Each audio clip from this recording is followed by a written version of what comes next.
YouTube блокирует это видео из-за нарушения авторских прав. Видео можно посмотреть по ссылке в первом закрепленном комментарии. YouTube блокирует это видео из-за нарушения авторских прав. Видео можно посмотреть по ссылке в первом закрепленном комментарии. Pendant longtemps, et trouver un abri était la priorité numéro un. Mais juste au moment où je pensais que tout espoir était perdu, une lumière faible est apparue dans le lointain. Nous avons trébuché vers elle à moitié aveugle et à moitié gelé, jusqu'à ce que nous atteignions enfin la petite cabane aperçue auparavant. Avec ces bouffées de fumée qui s'élevaient toujours dans le vent rude, nichées dans une clairière. Avec les quelques forces qui me restaient, j'ai frappé à la porte aussi fort que possible et je me suis effondré dessus. Maintenant, qui pourrait, oh Harold, apporter de l'eau bouillante et des couverts tout de suite? Un couple âgé et gentil nous a accueillis. Ils étaient si aimables de nous permettre d'enlever nos vêtements gelés, de nous baigner dans l'eau qu'ils ont tirée pour nous et de nous asseoir près du feu avec une nouvelle paire de vêtements et leur offrant une soupe chaude et des couvertures pour nous envelopper. Nous nous sommes blottis ensemble dans la chaleur. Mes sentiments de colère et de frustration ont commencé à bouillir. Comment ont-ils pu faire ça? J'espère qu'ils viennent dehors. Il y a plus de gens dehors. Nous devons aller les chercher. Non, ne te dérange pas, c'est ma belle-mère et mon mari inutiles. Ils nous ont laissés là pour geler. Tu dis un mensonge. Pourquoi ferais-tu une chose aussi horrible? Je savais que Becky était toujours comme ça, mais Lucia, pas moyen qu'il nous ferait ça. Attends une seconde. Becky, ce nom me dit quelque chose. Est-ce cette dame avec une fine silhouette, les lèvres pincées et sérieuses tout le temps? Porte-t-elle des lunettes pourpres et une taupe sur sa lèvre spéa? La même. Comment la connaissez-vous?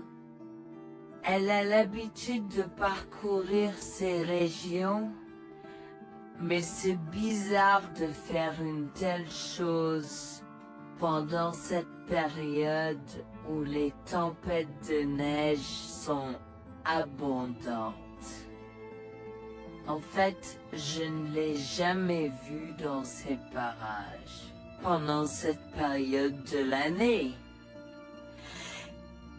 Maintenant, chérie, s'il te plaît, dis-nous comment tu la connais. Je suis sa belle-fille. Nous sommes venus de Floride parce qu'elle n'avait jamais vu son petit-fils Freddie depuis sa naissance. Je voulais vraiment qu'ils se lient d'amitié et se connaissent, mais Anne semblait désintéressée, même après que nous soyons venus de si loin. Freddy était blotti contre moi, endormi dans mes bras, avec un sourire sur son visage. Dieu merci, il allait bien. Dieu merci, il était en sécurité. Comment son petit corps a survécu tout cela? Encore un mystère pour moi. Mais plus je le regardais, plus je devenais frustré par son père, inutile, et sa grand-mère. Elle est magnifique. Cela nous fait pleurer de savoir que cela se produit. Vous voyez, nous n'avons pas d'enfants. Nous ne pouvions pas en avoir. Alors nous avons décidé de venir vivre sur les montagnes. C'est la vie que nous avons toujours voulu, mais nous ne pouvons pas combler les lacunes dans nos cœurs. Donc, entendre que quelqu'un qui a la chance d'avoir un tel petit enfant a choisi d'être négligent est quelque chose que nous ne pouvons pas pardonner. Tu sais, j'ai toujours eu un drôle de pressentiment à propos de Becky, je te l'ai dit, Harold. Cette femme n'est pas normale dans sa tête. J'ai crié après eux leur disant d'attendre pour nous, mais ils ont juste continué à aller de l'avant. Ils m'entendaient, mais ils choisissaient de ne pas m'écouter. Pourquoi aurait-il fait ça? Parfois, nous ne savons pas pourquoi les gens font les mauvaises choses qu'ils font. Tout ce que nous pouvons faire, c'est faire de notre mieux. Nous avons continué à converser le reste de la soirée, et aussi en colère que je fusse. Avec stade je m'ai fait cheveux merger parce que je savais que Lucien et moi étions exécutés. Le matin est venu et il semblait que la tempête de neige se soit calmée. J'ai cherché sur divers sites web pour trouver des rapports météorologiques indiquant que c'était maintenant sûr de se déplacer dans la ville. Et la ville. J'ai échangé des coordonnées avec Georgina et Harold, les remerciant pour tout l'amour et les soins qu'ils nous ont montrés. Il n'y a pas besoin de nous remercier.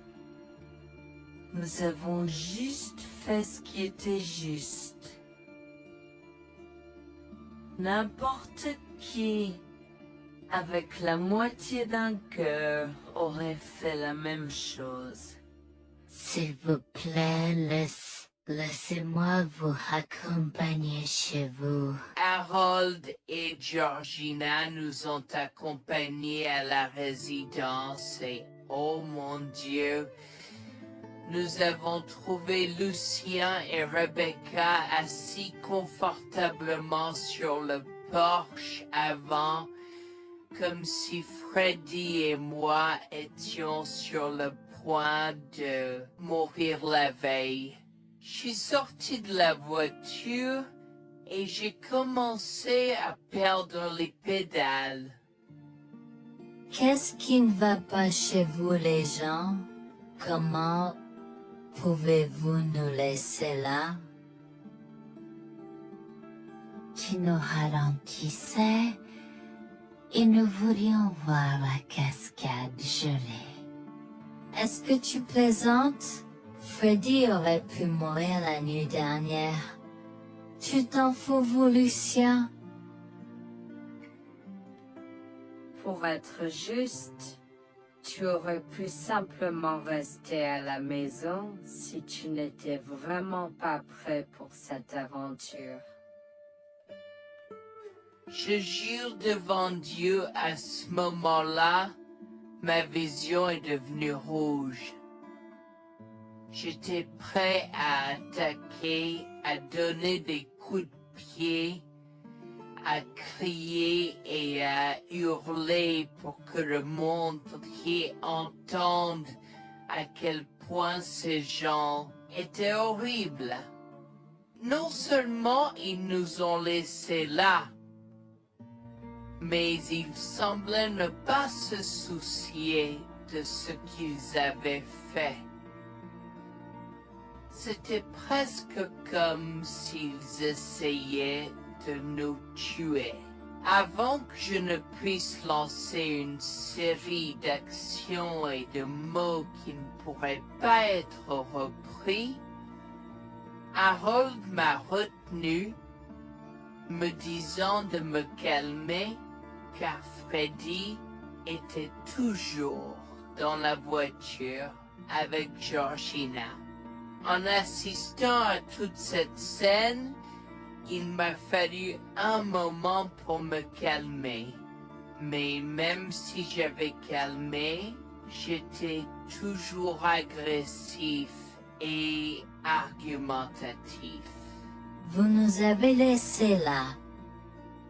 Nous aurions pu mourir, Lucien. Tu t'en fous de ça?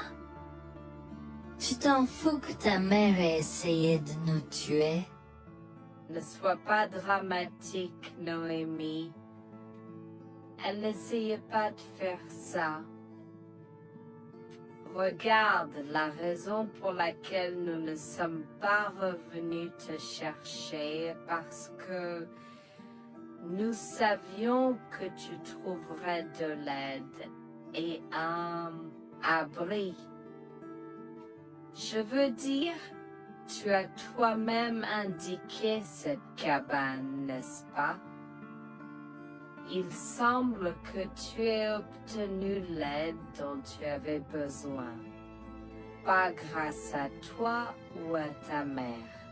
Je n'arrive pas à croire ce que j'entends en ce moment.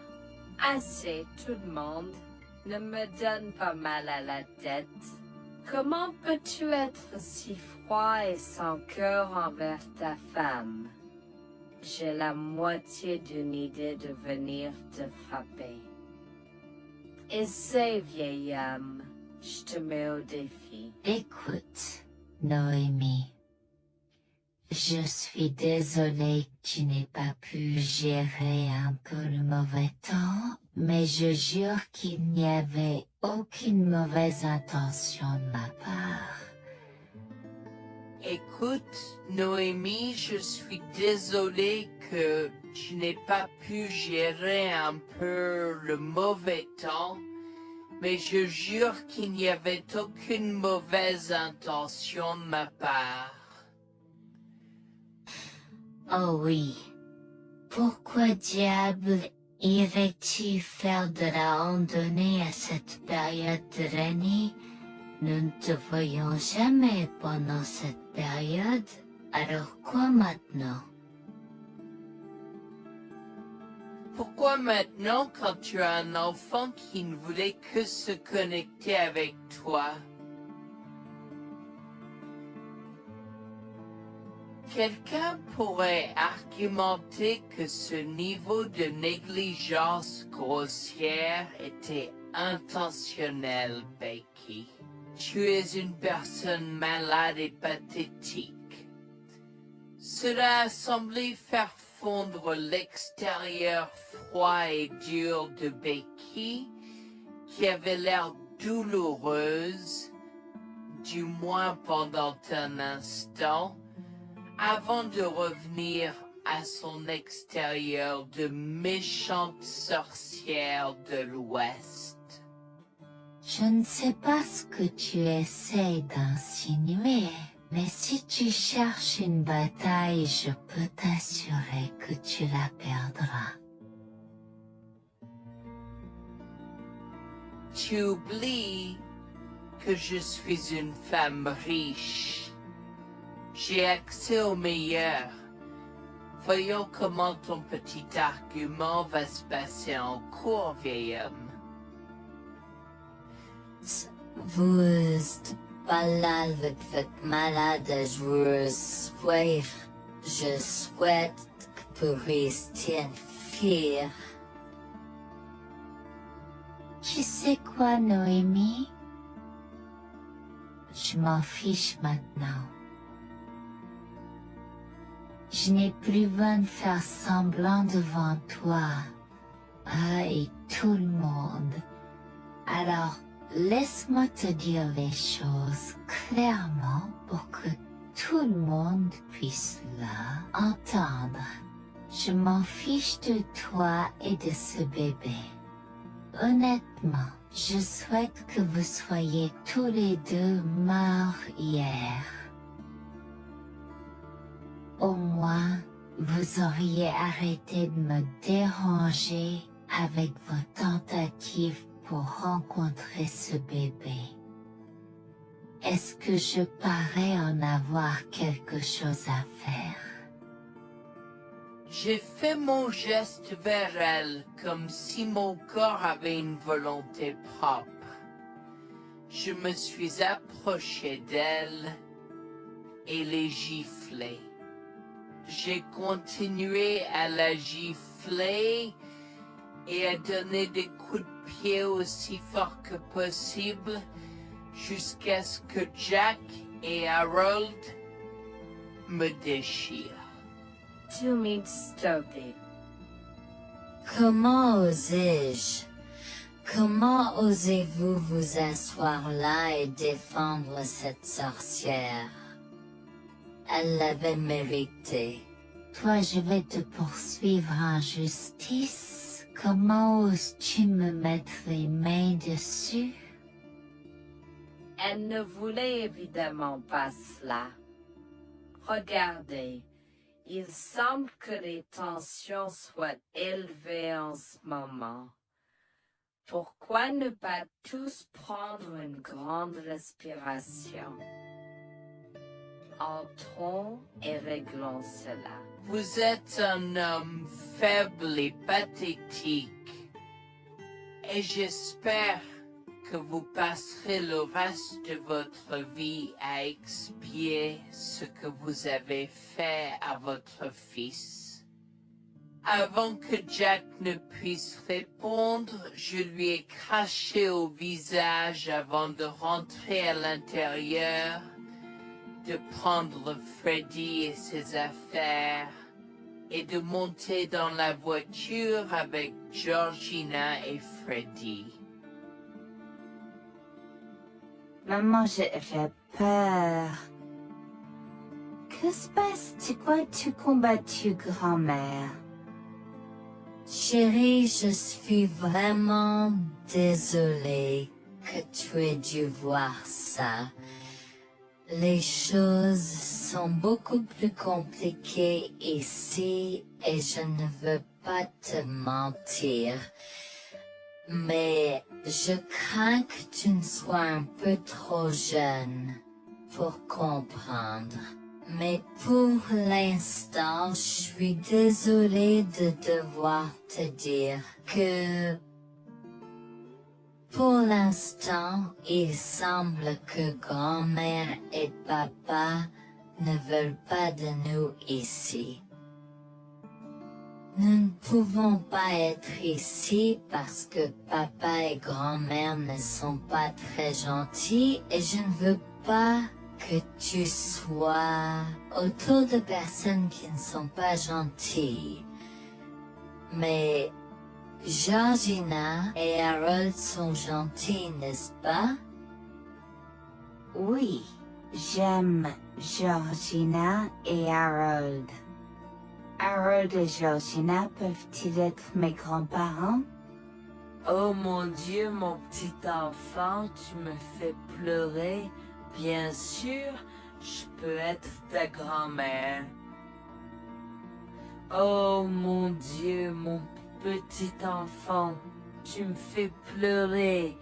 Bien sûr, je peux être ta grand-mère. Je serai toujours ton ami et je te promets de prendre soin de toi si tu as besoin de moi.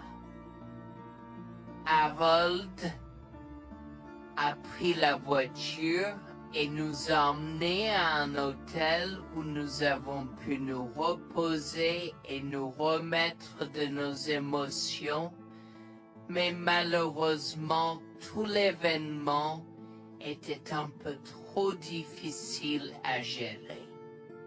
J'y avais très peur pour l'avenir pour Dieu, tant Freddy que moi, car cela signifiait le divorce. J'avais peur, Bertie, qu'ils obtiennent la garde de Freddy. Décidé de parler au gymnase et c'est propos de la question une fois que Freddy s'était endormi. Que vais-je faire? Je vais aller en prison? Nonsense. Cette sorcière ne portera pas plainte. Et si elle le faisait? Elle ne le fera pas, car nous avons des preuves de sa conspiration pour commettre un meurtre. Comment? Nous sommes toujours préparés, chérie. Nous avons secrètement enregistré toutes les preuves. Maintenant, vous pouvez emporter cet enregistrement avec vous et l'utiliser contre votre mari et belle-mère au tribunal. Vous êtes des anges déguisés. Comment avez-vous fait ça? Quand? Comment? Chut, mon enfant, ne t'inquiète pas de tout ça. Écoute simplement l'enregistrement audio. Nous avons écouté et effectivement toutes les preuves avaient été enregistrées, y compris la partie où j'ai attaqué physiquement sa mère. Maintenant, ils vont me faire pour coups et blessures. Oh mon Dieu, pourquoi je fais ça? Maintenant, Bonjour, je m'appelle Jeanne et j'ai 37 ans. Je rédige ceci parce que l'année dernière a été très difficile pour moi et mon mari Jules. Nous avons beaucoup progressé depuis cet incident et je veux juste partager cette histoire pour aider quiconque pourrait se trouver dans une position similaire. Laissez-moi d'abord vous raconter comment j'ai rencontré mon mari, adorable. Tout a commencé de la manière la plus inattendue, dans un hôpital. Jules et moi nous sommes retrouvés à passer une longue nuit devant la salle d'urgence remplie d'inquiétude et incapables de partir. Jules était là parce que sa sœur avait eu un grave accident de voiture alors que ma mère a souffert d'une crise cardiaque. Dans cet espace partagé d'inquiétude et d'incertitude, nous avons trouvé du réconfort dans la présence de l'autre. Nous avons parlé facilement, découvrant un terrain d'entente et une compréhension réelle. Comme nous avons réalisé que cela prendrait un certain temps avant d'avoir des nouvelles des médecins, nous avons décidé de faire une pause et de prendre un café au café de l'hôpital. Nous ne savions pas que ces rencontres fortuites allaient changer nos vies à jamais. Au fur et à mesure que la nuit se transformait en aube, nous avons échangé des numéros avant de nous séparer à contre-séance. Pendant que la condition de ma mère se stabilisait et qu'elle commençait sa convalescence, la sœur de Jules faisait face à un voyage plus difficile. L'accident l'avait laissée avec de graves lésions de la moelle épinière et des blessures cérébrales, et elle était paralysée de la taille aux pieds. Jules était dévasté, partagé entre le soulagement qu'elle ait survécu et la tristesse face aux défis qu'elle allait maintenant affronter. Au cours des mois suivants, Jules et moi sommes restés en contact, nous nous soutenons émotionnellement pendant les convalescences de nos proches.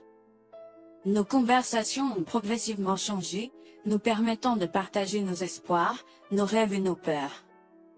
Dans l'un de ces échanges sincères, Jules a eu le courage de m'inviter à prendre un café, un rappel significatif de l'endroit où notre connexion avait d'abord fleuri. Notre amour a grandi rapidement, alimenté par la fondation que nous avons construite pendant nos moments les plus sombres. Wafurwa verité de l'autre et avons avoir Cela n'a pas pris longtemps pour que nous réalisions que nous avions trouvé quelque chose de vraiment spécial. Après 2 ans de fréquentation, Jules m'a demandé en mariage. Avec une joie débordante, j'ai dit oui avec enthousiasme. Notre mariage était une petite et intime célébration, honorant l'amour qui est né de nos épreuves partagées. À ce moment-là, la sœur de Jules avait besoin de soins spécialisés, et il, étant le membre de la famille le plus proche, a pris la responsabilité. Cependant, il avait également besoin d'un travail temps plein pour gérer les factures qui s'accumulaient. Inquiète qu'il soit accablé, Jules a travaillé sans relâche pour subvenir aux besoins de sa sœur et de notre avenir ensemble. Un jour, je l'ai assis et l'ai rassuré en lui disant que nous étions une équipe faisant le défi de la vie ensemble. Chérie, j'ai besoin de te parler de quelque chose d'important. S'il te plaît, prends place. De quoi s'agit-il? Tu as l'air sérieuse, tout va bien? D'une certaine manière, non. Je t'ai vu lutter pendant un certain temps maintenant. Tu sais que tu peux me demander de l'aide, n'est-ce pas? Bien sûr que je le sais. Je ne veux juste pas t'imposer mes problèmes, tu sais. Mon chéri, nous sommes une équipe. Je veux que tu te souviennes toujours de ça. Nous faisons face aux défis de la vie ensemble et il n'y a rien d'individuel dans notre relation, seulement la nôtre. Je veux te soutenir, toi et ta sœur, de toutes les manières possibles. Cela signifie beaucoup pour moi, bébé. Tu as été incroyable tout au long de tout cela. Je ne sais pas ce que je ferais sans toi. C'est exactement pourquoi je voulais en parler.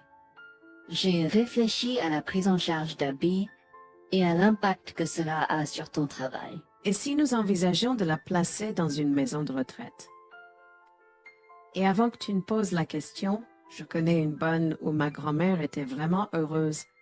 Elle a même préféré cela à vivre à Sameta. Je ne sais pas, je veux dire, c'est une décision importante et risquée à prendre.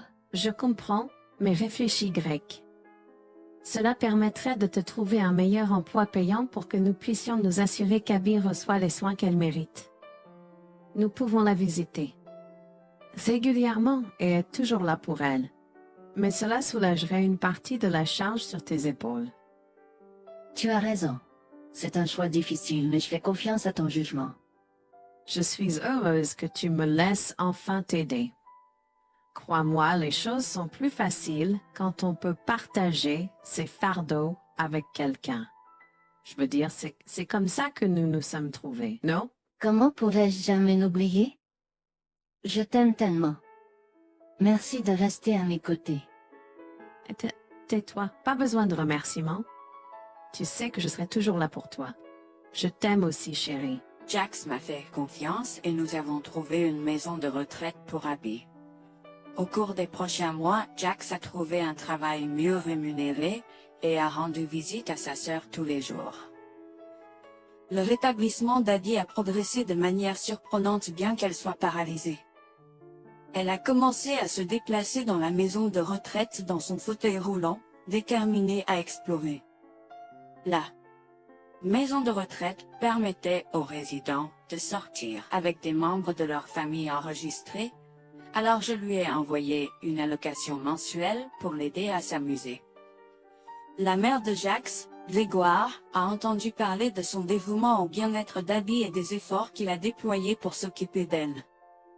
Grégoire est venu à notre domicile, les larmes aux yeux, pour exprimer à quel point il était fier de son fils. Mère, pourquoi pleures-tu? Qu'est-ce qui ne va pas? Je veux juste que tu saches à quel point je suis fier de toi, Jules. Tu as montré une telle force et compassion en prenant soin d'Abby. Je ne pourrais pas être plus fier d'avoir élevé un fils aussi merveilleux. Eh bien, merci, mère. Je fais juste ce que je peux pour Abby. C'est pas facile, mais je l'aime et je veux m'assurer qu'elle va bien. Tu as fait plus que suffisamment, mon chéri. Je ne veux pas que tu portes ce fardeau seul. Je veux prendre le relais et rendre visite à Abby plus fréquemment. Tu dois te concentrer sur ton travail et ta propre vie. Abby sera bien prise en charge. Fais-moi confiance. Eh bien, ce n'est pas comme si je l'avais fait seule. Jeanne a été à mes côtés, me soutenant à chaque étape du chemin. Nous sommes une équipe et nous sommes tous les deux engagés dans le bien-être d'Abby. Oh, je sais que Jeanne a été là, mais tu as fait tellement, Jules. Il est temps que tu priorises ta propre vie et ta carrière. Abby sera entre de bonnes mains. Fais-moi confiance. D'accord, mère, si tu es sûre de toi, alors j'accepterai. Mais je veux que tu saches que c'était un plaisir de prendre soin d'Abby et que je serai toujours là pour elle, quoi qu'il arrive. Je t'apprécie, Jules, mais il est temps pour toi et Jeanne de vous concentrer sur vos futurs. Fais-moi confiance, ce sera pour le mieux. D'accord, mère, si tu crois que c'est la bonne chose à faire, alors j'irai avec. Promets juste de bien t'occuper d'Abby. Je te le promets, maman, tu peux compter sur moi. Maintenant, va et concentre-toi sur ton travail. Laisse-moi m'occuper de la garde d'Abby. J'ai trouvé l'intérêt subi de Grégoire pour Abby un peu étrange, mais je me suis tue car je savais que ce moment était important pour Jules. L'année suivante, Jules s'est concentré sur son travail et obtenu une augmentation. J'ai également obtenu une augmentation, ce qui nous a permis d'augmenter l'allocation mensuelle de base d'Abby. Grégoire a tenu sa promesse, mais il y avait un piège. Il a toujours insisté pour que nous restions occupés par le travail et nous a rappelé à quel point Abby était heureuse avec plus d'argent. Il nous a grondé si nous voulions la visiter et a prétendu qu'il savait ce qui était le mieux pour elle. Grégoire nous a fait appeler avant de rendre visite à Abby, donc il a contrôlé notre accès à elle. En conséquence, nous l'avons vue de moins en moins, mais nous avons continué à lui envoyer l'allocation chaque mois. Je me sentais mal à l'aise par la situation. L'attitude possessive et le comportement contrôlant soudain de Grégoire m'inquiétaient. Il semblait toujours avoir des excuses lorsque Jules avait besoin d'aide avec Abby dans le passé. Cependant, je n'ai rien dit car je savais à quel point Abby était importante pour Jules. Malgré les défis, Jules et moi sommes restés engagés à soutenir Abby. Nous avons tenu notre promesse de fournir une assistance financière, même si nous ne pouvions pas être avec elle autant. Nous avons cru qu'Abby méritait les meilleurs soins.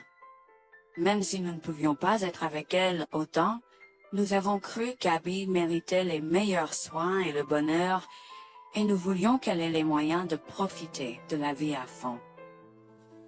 Un jour, Jules était un peu trop submergé par le manque d'Abby. Nous nous étions tous les deux beaucoup impliqués dans le travail et n'avions pas eu le temps de lui rendre visite. Nous avons décidé de lui rendre visite sur un coup de tête. Nous ne l'avons pas dit à Grégoire car nous ne voulions pas entendre ses remontrances ou ses réprimandes. Avant d'arriver à la maison de retraite, Jules et moi nous sommes arrêtés au supermarché pour acheter à Abby toutes ses collations préférées. Nous étions tous les deux très excités de la voir et de passer du temps de qualité avec elle. J'ai même apporté ma Nintendo Switch pour qu'elle puisse y jouer. Nous sommes entrés et avons immédiatement commencé à chercher Abby, mais nous ne pouvions pas la voir nulle part. Je pensais qu'elle était probablement partie pour un rendez-vous chez le médecin ou qu'elle était probablement dans le jardin. Nous avons trouvé l'infirmière d'Abby, Mme Smith. Elle nous a regardés avec confusion. « Excusez-moi, pourriez-vous nous dire où est Abby? Nous la cherchons. » Sir, ne savez-vous pas ce qui s'est passé? Non, nous n'en savons rien. S'il vous plaît, dites-le nous. Que s'est-il passé? Est-ce que Abby va bien? J'ai essayé de contacter Grégoire car il a insisté pour être le point de contact pour toutes les informations concernant Abby, mais il n'a jamais répondu à mes appels. S'il vous plaît, dites-nous simplement ce qui s'est passé. Est-ce que Abby va bien? Je suis vraiment désolée de vous apprendre cette nouvelle. Alors que nous administrions un nouveau médicament à Abby, son corps a eu une réaction sévère. Elle est tombée en état de choc, malgré nos efforts et d'aide. Quoi? Quand cela s'est-il produit? Cela s'est produit il y a 2 mois. 2 mois? Comment cela est-il possible? Pourquoi n'avons-nous pas été informés? Je m'excuse pour cette omission. Nous essayons de joindre Grégoire comme il l'avait demandé, mais il semble qu'il n'a jamais reçu nos appels. C'est incroyable. Nous aurions dû être au courant. Nous aurions dû appeler Abby. Merci de nous l'avoir dit, Manager Smith. Nous aurons besoin de temps pour traiter cela. Pouvez-vous nous laisser un peu d'intimité? Bien sûr, prenez tout le temps dont vous avez besoin. Je serai là si vous avez des questions ou si vous avez besoin d'aide. Je suis vraiment désolé pour votre perte. Je pouvais sentir le monde de Jules s'effondrer et le mien aussi. Bien que Abby ne soit pas ma propre sœur, je la traitais comme telle. Je m'efforçais de la connaître. Au fil du temps, je suis absolument tombée amoureuse d'elle. Nous étions comme des sœurs. Abby a été si pleine de vie malgré sa situation. Jules était un désordre de larmes, pendant que je ne pouvais tout simplement pas me résoudre à pleurer. Je me sentais tellement engourdie. Je ne pouvais pas croire que Abby était partie. Je me sentais tellement coupable qu'elle ait souffert toute seule. Je me sentais tellement coupable de ne jamais avoir pris le temps de la rencontrer. Serait-ce différent si je l'avais visitée? Je savais que Jules se sentait de la même manière que moi. Je savais que nous ne pouvions pas continuer à rester là et à pleurer. Alors je l'ai guidée gentiment hors de l'installation. Le trajet de retour à la maison était silencieux, alors que le chagrin enveloppait nos âmes. Quand nous sommes arrivés à la maison, nous nous sommes tous les deux effondrés en pleurs dans les bras, un de l'autre. Nous avons pleuré et pleuré pendant ce qui semblait être des heures. Jules était furieux que nous n'ayons même pas pu dire au revoir à Abby. Je me sentais de la même façon. De plus, j'étais triste que Abby n'ait probablement jamais eu de funérailles non plus. À ce moment-là, j'ai eu une soudaine réalisation qui m'a frappé dur. Grégoire était censé prendre soin de Abby, mais quelque chose n'allait pas.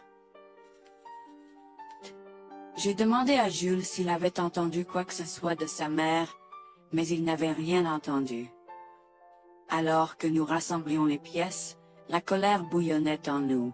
Nous avons réalisé à quel point Grégoire nous avait manipulés avec soin, nous volant notre connexion à Abby et profitant de notre gentillesse.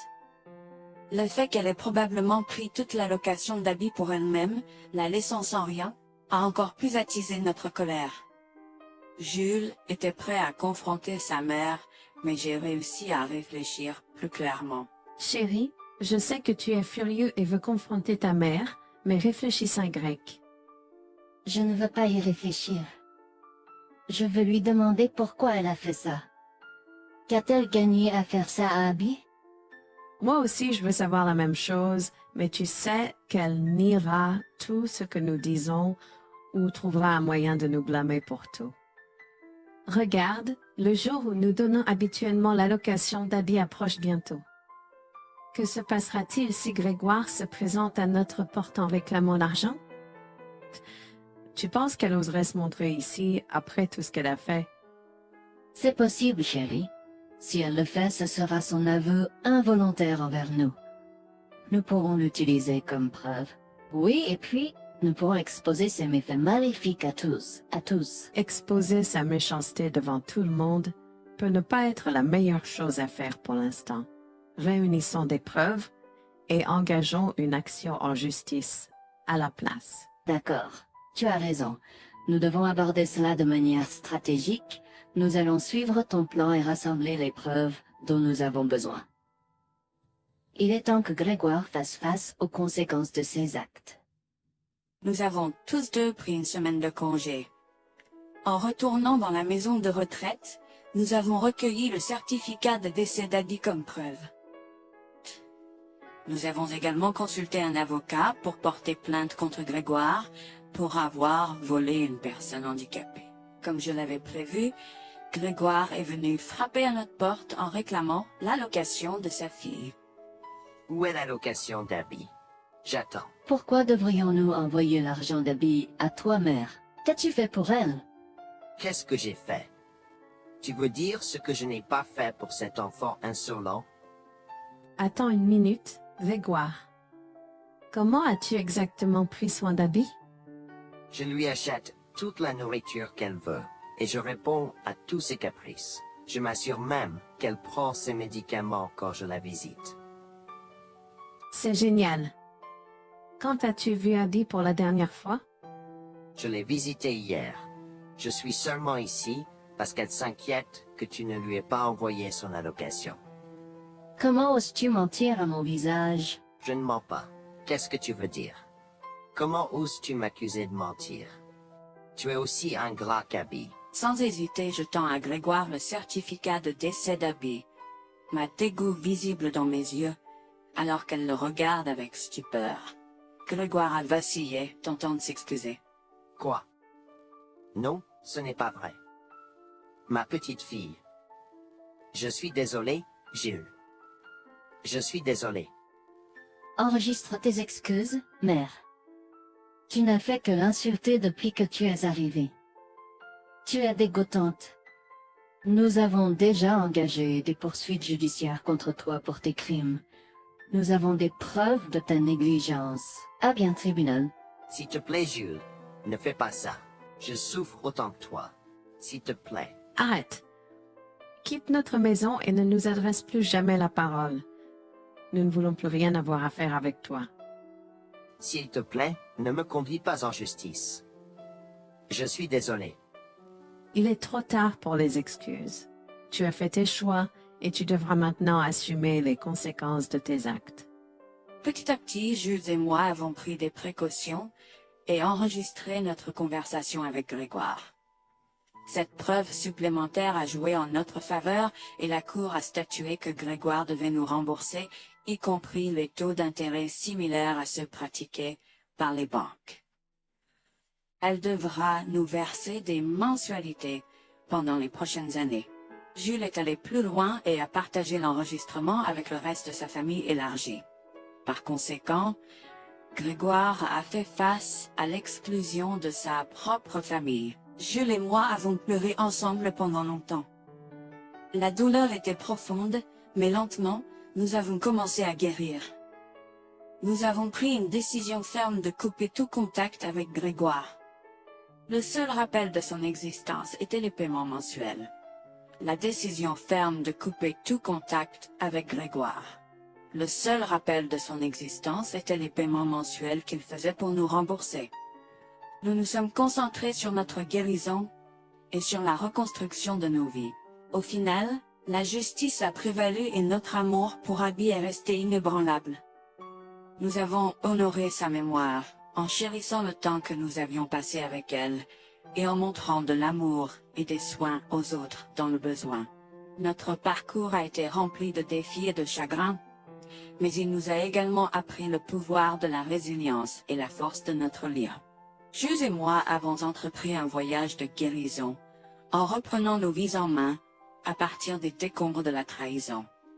Nous nous sommes accrochés aux précieux souvenirs d'Abby, chérissant l'amour et la joie qu'elle nous a apportés. Bien que la douleur persiste, nous trouvons du réconfort dans le fait que nous avons combattu pour la justice, et que nous avons honoré l'esprit d'Abby.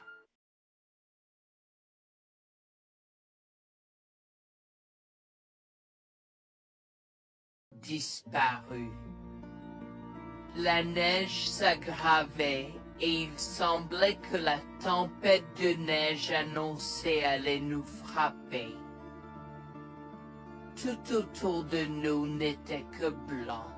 Freddy a commencé à pleurer et je m'inquiétais de plus en plus. Le vent froid hurlait à travers la forêt apparemment vide, soufflant de la neige dans mes yeux et me piquant la peau. Je tenais mon fils étroitement contre ma poitrine, essayant de le protéger du froid mordant. Alors que nous nous frayons un chemin à travers la neige jusqu'aux genoux, à la recherche de tout signe d'aide. Des heures s'étaient écoulées depuis que Jack et Rebecca nous avaient laissés abandonnés au milieu de nulle part, à des milles de la ville ou du prochain abri. Wax attira contre elle et mon mari, mais plus que ça, j'avais peur pour la sécurité de mon fils. Maman, il fait si froid. Je veux rentrer à la maison. Je sais, mon bébé. Je suis désolée pour tout ça. Je te promets que je vais trouver de l'aide pour nous, d'accord? Ne t'inquiète pas une seule seconde. Alors que nous trébuchions à travers les congères, je pouvais sentir mon corps s'affaiblir de minute en minute. Je savais que nous ne pouvions pas survivre dehors pendant longtemps, et trouver un abri était la priorité numéro 1. Mais juste au moment où je pensais que tout espoir était perdu, une lumière faible est apparue dans le lointain. Nous avons trébuché vers elle à moitié aveugle et à moitié gelé, jusqu'à ce que nous atteignions enfin la petite cabane aperçue auparavant, avec ses bouffées de fumée qui s'élevaient toujours dans le vent rude, nichée dans une clairière. Avec les quelques forces qui me restaient, j'ai frappé à la porte aussi fort que possible et je me suis effondré dessus. Maintenant, qui pourrait, oh Harold, apporter de l'eau bouillante et des couverts tout de suite? Un couple âgé et gentil nous a accueillis. Ils étaient si aimables de nous permettre d'enlever nos vêtements gelés, de nous baigner dans l'eau qu'ils ont tirée pour nous et de nous asseoir près du feu avec une nouvelle paire de vêtements et leur offrant une soupe chaude et des couvertures pour nous envelopper. Nous nous sommes blottis ensemble dans la chaleur. Mes sentiments de colère et de frustration ont commencé à bouillir. Comment ont-ils pu